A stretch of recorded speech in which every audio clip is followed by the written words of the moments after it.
नमस्कार. MH46 news चॅनलमध्ये तुम्हा सर्वांचं स्वागत आहे. आज MH46 न्यूज चॅनलच्या माध्यमातून अशी एक भ्रष्टाचार अधिकाऱ्याचा पर्दाफाश करणार आहोत.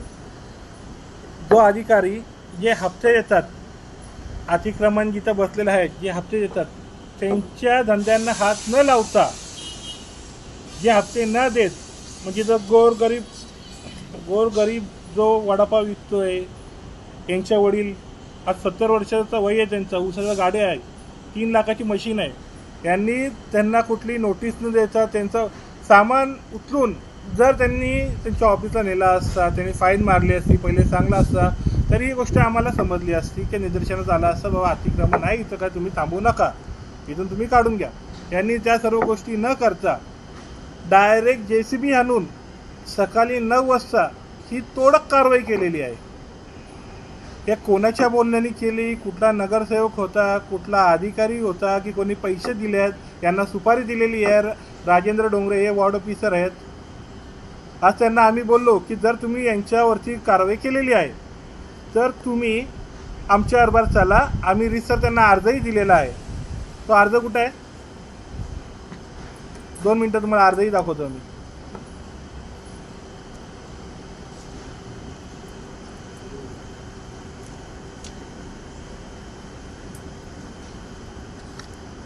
हा रिसर त्यांना आम्ही अर्जही दिलेला आहे, तुम्ही बघू शकता. तेव्हा चॅनलच्या माध्यमातून आपण रिसर अर्ज दिलेला आहे. ही त्यांची रिसिव्हिंग आहे, ज्यावरती त्यांनी आम्हाला सांगितलं मी एक पथक पाठवतो कारवाईसाठी. तुम्हाला वाटतंय कुठं अतिक्रमण आहे, माझे पथक जाऊन तिथं कारवाई करतील असं बोलून त्यांनी माझ्याबरोबर त्यांचा पथक पाठवला. पण त्यांचं पथक माझ्यानंतर आल्यानंतर बरोबर मी त्यांना कारवाई करा, तर ते तिथं गेल्यानंतर बोलतात की आम्हाला साहेबांनी कारवाई करण्यास मना केला आहे. आता हा काय रिझन आहे काय माहिती, कारण का कोणाजवळ आता यांचे हप्ते चालूच असतील म्हणून ते आता कारवाई करत नाही आहेत. असे जे भ्रष्टाचार अधिकारी आहेत यांच्यावरती आयुक्तांनी कठोर कारवाई करून त्यांना निलंबित करावा. जे कर्मचारी आहेत भ्रष्टाचारी, आम्ही त्यांचा परस्पर व्हिडिओ घेतलेला आहे. व्हिडिओमध्ये त्यांना आम्ही सतत बोलतोय की तुम्हाला कारवाईसाठी बोलवलेलं आहे, कारवाईसाठी पाठवलेलं आहे, तर तुम्ही कारवाई करत नाही. तर त्यांचं म्हणणं आहे डायरेक्ट आम्हाला अधिकाऱ्यांनी सांगितलं नाही की कारवाई करत. त्यांचे सुपरवायझर 3-3 तास जेवायला जातात. बोलतात आमचे सुपरवायझर नाहीत म्हणून आम्ही कारवाई करू शकत नाही. सुपरवायझर 3-3 तास जेवायला जातात. जसं हे नगरपालिकेचे जावई आहेत, आयुक्त साहेब तुम्ही यांच्यावरती लक्ष घालावा.